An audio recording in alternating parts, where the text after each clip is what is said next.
কেন্দ্রের বিরুদ্ধে ফের মিথ্যাচার মমতার, তিস্তা নিয়ে অভিযোগ করতেই মুখোশ খুলল কেন্দ্র।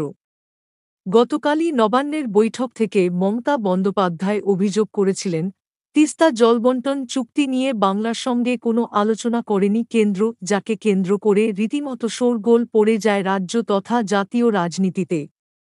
আর এই পরিস্থিতিতে অবশেষে মমতা বন্দ্যোপাধ্যায়ের এই সমস্ত বক্তব্য যে একেবারেই মিথ্যে, তা স্পষ্ট করে দিল কেন্দ্রীয় সরকার।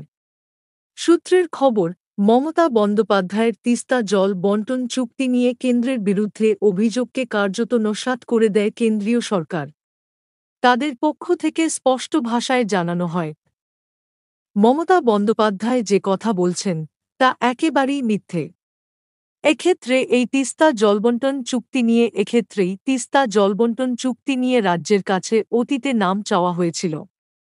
সেই মতো সেচ দপ্তরের চিফ ইঞ্জিনিয়ারকে যুক্ত করতে চেয়ে রাজ্য নাম পাঠায় বলেও জানিয়ে দিয়েছে কেন্দ্রীয় সরকার। স্বভাবতই কেন্দ্রের বিরুদ্ধে মমতা বন্দ্যোপাধ্যায় যে আরও একটা মিথ্যাচারের রাজনীতি করেছেন, তা এই বক্তব্যের মধ্যে দিয়েই স্পষ্ট হয়ে গেল। দিনের শেষে তেমনটাই বলছেন রাজনৈতিক সমালোচকরা।